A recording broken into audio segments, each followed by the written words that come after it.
That made a big old smack. The ballistic coefficient of a bus. Idiot. Right, that one right at the top of the card. Okay. Hi guys, welcome back. So I've been looking forward to doing this one for a little while. You will regularly see me using the JSB Exact Heavies through most of my rifles. They work well in all of my barrels that I've got. Extremely accurate, decent at range, decent in the wind, and they hit really hard. They make good power. Now, after all these years, I've never used these. These are the JSB Ultra Shocks. Now, these are another heavyweight 177 pellet, 10.34 grains, the same as the Exact. Only these are hollow pointed and flat headed, so these look like little sledgehammers. They're clearly aimed at the pest control market, but we are going to test and see whether or not they're accurate. We've also got some clay blocks to shoot today. We're going to see what sort of impact damage they do, whether they break up on impact, so it's going to be pretty exciting.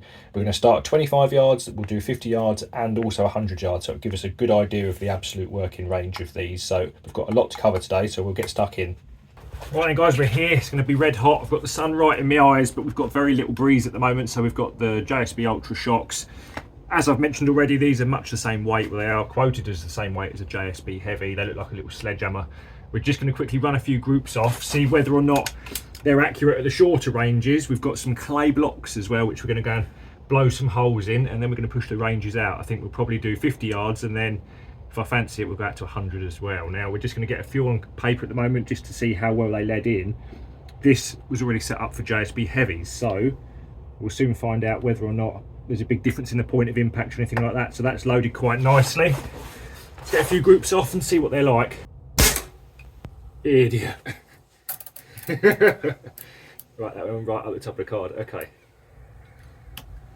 Let's get my elevation back. I was shooting it obviously at 100 yards last time, where I did 66 yards 0, hence why it's right up the top there. Alright, let's try again, shall we? Considering they've got a flat head, they seem to be loading in quite well. The first few that have gone in have loaded quite slick. Don't feel too bad at all. So that other one's gone almost bang on the 0, just a little bit below.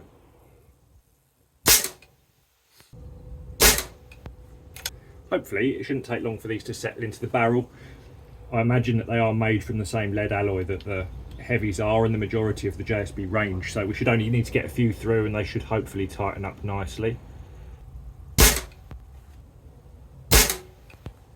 We've got a gentle breeze running. Keep a little eye on the windicator stick down there. Not a huge amount, nothing really to worry about, but it will move the pellets around just a tiny bit, but not a lot. You can hear they're hitting that lead backstop hard. Now, of course, these aren't going to really be designed for long range target shooting. Given the shape of the head, they're a hollow point with a flat front as well, so these are clearly designed as a pest control pellet. However, they're grouping pretty well at the moment. Not quite as tight, I don't think, as a JSB Heavy.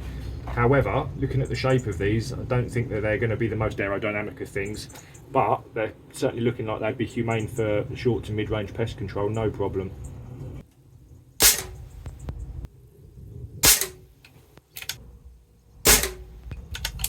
Be nice if this little group all stacks on top of each other like those couple. These actually look like they've got a slightly beefier skirt than the JSB Heavies, so it may well mean that they're better suited to going through magazines as well, which would be a good thing, and also probably less prone to damage in transit, which can only be a good thing.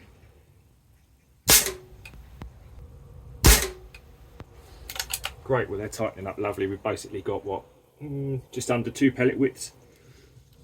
Happy with that. Nice, right, let's go and have a look at those. That's pretty good. I'll tell you what then, so the first couple of little groups, that's pretty good. Me being a numpty, still zeroed at 66 yards, brought it back down to my 0 on the scope. Really, that's pretty good. I mean, that there, these little squares are 5.5mm squares, so that's basically the size of a 2.2 pellet, so that's probably in the region of about 8mm across. Quite happy with that. You can see that from the first ones, obviously they started to tighten up a little bit more, so maybe get a few more through and they'd be pretty well stacked. Right, well, here's a continuity error if ever I saw one. Typically the GoPro didn't get any of this next bit, and it was the bit that I was really excited to actually see myself as well, the main reason for doing the whole video, so I'm back up here again. It's the evening, we filmed the first bit this morning, just before it gets dark tonight, so I'm going to go again. Hopefully we can overlay the footage. I've got my reaction to the first time, but I'm going to reshoot it again, and then I'm probably going to do a bonus one super close as well, so let's get into it.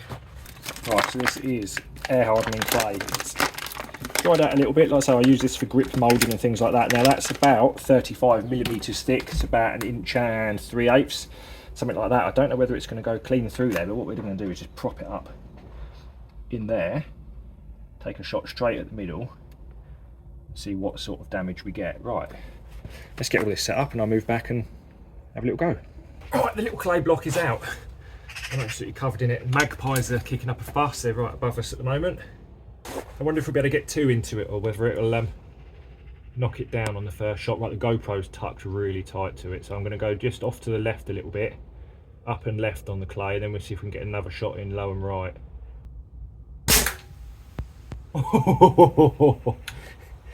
That made a big old smack.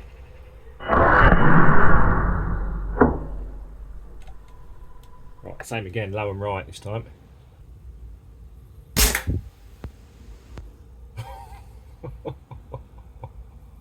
Oh, let's chuck another one in the middle, shall we? I don't know whether that's actually gone clean through it, but it's pretty impressive. There's a massive smack.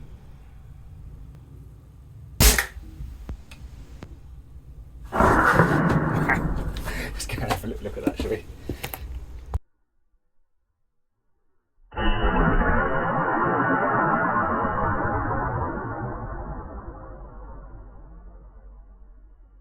Wow, right, let's have a little look.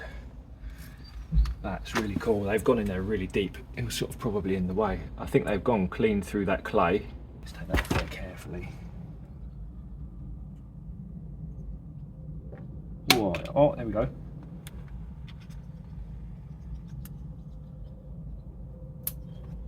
That's interesting. So it looks like they did make it all the way through, but they'd lost enough energy in the clay so they didn't stick into the back. Wow. Well, I didn't expect that. To be fair, I didn't know what to expect, but they are absolutely destroyed. We'll take them home later on and we'll dissect them. That's really cool. Like I say, that's about 35mm thick, 1 3/8 inches, and this is pretty tough old clay. Wow. I tell you what, these look like they'd be a fantastic pest control pellet.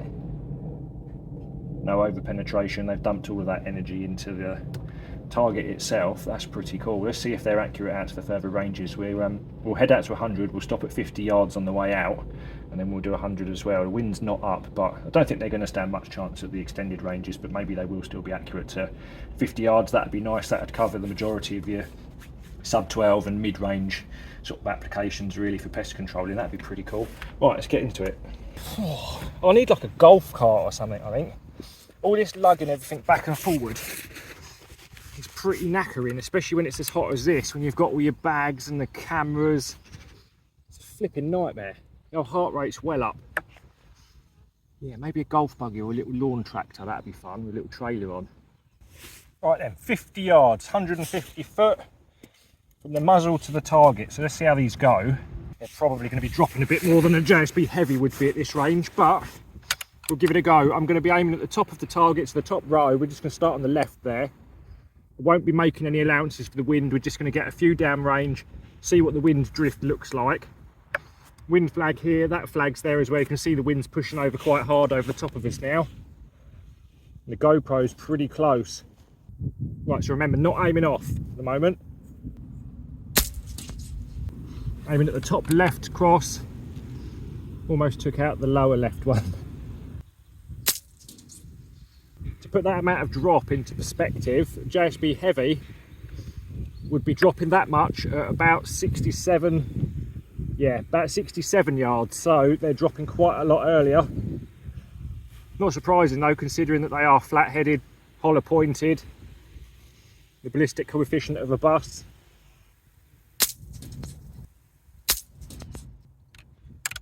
Tell you what, they're pretty well stacked really, considering we're not aiming off for the wind.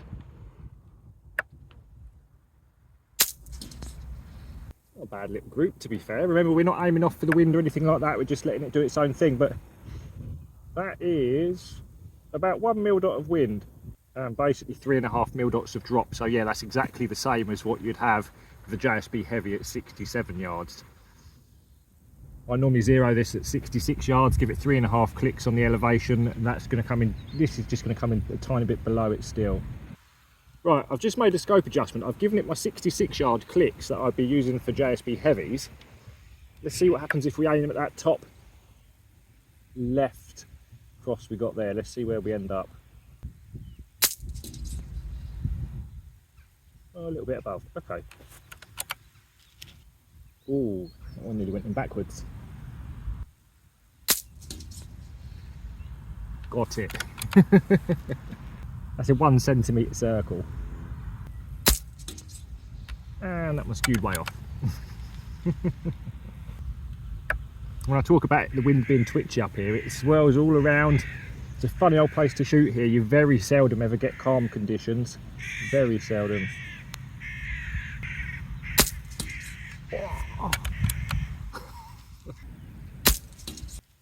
I don't know what that elevation change is about. That's unusual. Stacking them. Right, I don't know what that elevation change is all about. It's a little bit unusual. They're potentially there's a little bit of weight variation between these. It's hard to tell whether there's any size variation loading them. They feel pretty good, but this is a probe loaded rifle, so I can't fully feel them into the barrel. But I think they're way past their operating range, if you like. I think we're going to start seeing them to tumble a little bit. I mean, they are, as I say a number of times already, they have got a flat head and a big hollow point, so they don't look like they're going to be efficient. However, they certainly hit hard. We can collect some of those where I've got the tape underneath the card, then pellets would have dropped down onto that tape, so we'll have a look at those when we get back. I'm going to have a quick go now on the knockdown targets, see what we can hit with those, because these may potentially be a candidate for a decent longer range pest control pellet. They certainly have the hitting power, the stopping power.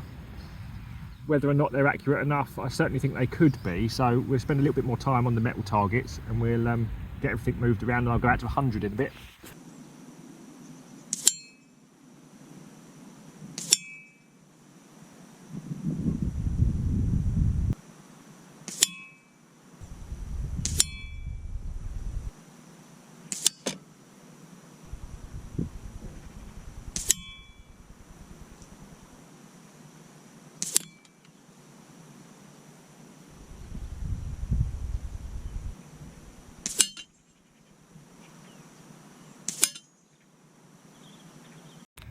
Right, down at the target then. So this is the inch target. We only managed to hit that once. As that wind was switching around, it was only moving a few degrees behind us. They're certainly going to be quite tricky to judge in that wind. Certainly nowhere as easy as the heavies to judge in that sort of range. Managed to get the big one. That's a 45mm. That should be an absolute sitter. No chance on the biathlon targets. A couple of splits down here we was aiming for here. Now this is the really cool thing. Look at the card here. They've all stuck to the backboard. Let me just brighten that up a little bit. So this was our aim point. This was our 25-yard aim point, and this is how much they were dropping, which is the equivalent of about 66 to 67 yards if you were using standard heavies. But they're really well stuck to that backboard. So certainly imparting all that energy, definitely going to be good for shorter range pest control. I've got to get everything out to 100 yards, so we're going to get everything set up out there anyway, and we'll see whether or not we can actually hit a thing, eh? Right, here's our backboard from the last video when we was out 100 yards. If you haven't seen that video, you really ought to give it a quick watch. It was great fun. So this is the same backboard. The aim point that we were using with the JSB heavies was here, and they were dropping all the way down here. This is something else I'm playing with. This is some slugs that I'm pushing out. I actually shot them in much windier conditions. Forget about that lot. So this is the JSB heavies that we shot in the last video. I'll step back again so you can get a better idea of it, but I reckon that we're going to probably be right down here with these. What I've also done is put an additional bit of tape up here. If we do end up coming down too low, almost to the ground, I've got an additional aim point up here with that bit of tape. So let's just zoom out a little bit. So as you can see, additional aim point there should we need it. This is the aim point here that we were using with the JSB heavies. This is the drop from a 66-yard zero to here. I reckon we're going to be down here somewhere, if they even hit it at all. So get everything moved out and we'll go again, shall we? I'm hot, getting puffed out. Oh, just walking back and forward is not good for the heart rate. Right, we're a bit more sheltered this end. The wind's pushing through a little bit in the middle there, almost from directly behind us now. So this is exactly the same position when we shot at 100 yards in the last video with the JSB heavies. We've now got the same clicks. We've got everything as same or as similar as we can possibly get it, barring the weather. Now we've got the ultra shocks. Let's see how they go. I reckon that they're going to drop right off the bottom of that card, hence why I've put an additional tape splat up the top just to give us a bit more elevation if we need it. So first thing I'm going to do is just send one down there and see whether or not I can actually see where it lands. So I'm using the same aim point from the last video, so it's the top cross at the top of the board. Okay, so we didn't even hit the board. Let's have another go just in case. Right, I'm going to move up to the green tape, so I'm just going to give it another, what have we got there, another 5-6 inches of hold over. I have no idea where these are going. I don't think we've even hit the board. So at sub 12, 100 yards is way past there. Their range, we can't even dial onto these, they're dropping way short. I think it might be game over with these ones, guys. These they're dropping way short. I can see a little tuft of grass get flicked up with that last one, so we've certainly got a lot to look at with these. They hit super hard, really very cool. So I'll see you back at home. Right, so it looks like we might actually have hit the board right down the bottom there. So we've got, this is where your JSB heavies would be landing in exactly the same setup. We've got another foot and a bit of drop on top of that, so 100 yards there, basically tumbling, falling out of the sky. JSB heavies 100 yards, pretty good. Some of the slugs that I'm using at 100 yards, pretty good in much worse conditions. Ultra shocks, not too good really. If you're going to stick to say 35-40 yards probably at most, they'll be a devastating hunting pellet. So we'll have a look at all of these smashed up ones and the ones in the clay when we get home, because they're really interesting. Right then guys, we're back. So that was really fun, especially shooting them clay blocks twice in the end, because the GoPro was messing around again. Seems to not like the hot. Now, are they accurate? Well, actually, yeah, even at the longer ranges, if you pulled that range back to sort of 40 yards, if they're a good match in your barrel, they may well be a very good, slightly longer range pest control pellet if you need to stretch your legs a little bit. At the shorter ranges, they're pretty much not far behind your standard JSB exact heavy, so really good. Overall, they felt pretty good loading. Again, it is a probe loading rifle, so I couldn't feel for any sort of indiscrepancies. It's quite hard to tell whether there was any sort of size issues or anything like that, but they seem to be pretty good. Had a bit of a strange elevation change here. Now that's probably because the wind was pushing from way behind us. They are potentially getting a little bit unstable at 50 yards, so keeping that range to sort of 40 and less, probably going to be a really good pellet, especially when you need to make good power. They also, looking at the clay blocks, don't look like they penetrate too far. They dump all of that energy, they open up quite well. So I'm going to show you the clay blocks in a second, and I'm also going to show you some of them collected pellets. So these were the two blocks that we ended up shooting. This was the first lot that the GoPro didn't get. That was what my reactions were for. And then these were the ones we did in the evening. Now this was a much softer, fresher block of clay. This one was quite well dried out already and much, much harder. So you can see that the holes are much smaller. Now all I've done is peel back one of these on both of these, the actual entry wound, if you like. The actual cavity inside this one is just over 3/4 of an inch across. So it's really ripped a big hole in there. Didn't have enough energy on the way out to actually stick into the lead backstop, which was great. So it means that if you need something, if you've got a situation where you don't want any over penetration, these are potentially going to be pretty good. They were absolutely smacking this. I was gobsmacked to actually hear them hitting it. They definitely look like sledgehammers and they sound like it as well. So I'll show you some of the pellets that I've collected as well. Right, so these are the ones that I collected out the first lot of clay.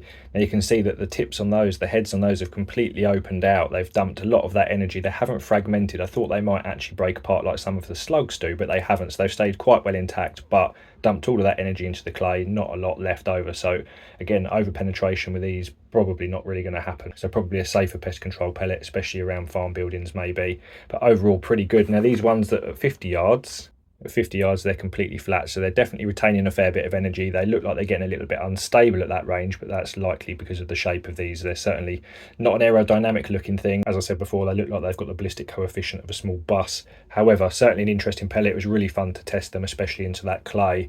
Will I be replacing my exact heavies with these? Definitely not. Certainly for the target work I won't be. I'll be sticking to the standard heavies that I know and use so well, but overall really fun. JSB Ultra Shocks, yeah, pretty cool. Really enjoyed that one, so I'll see you in the next one, guys.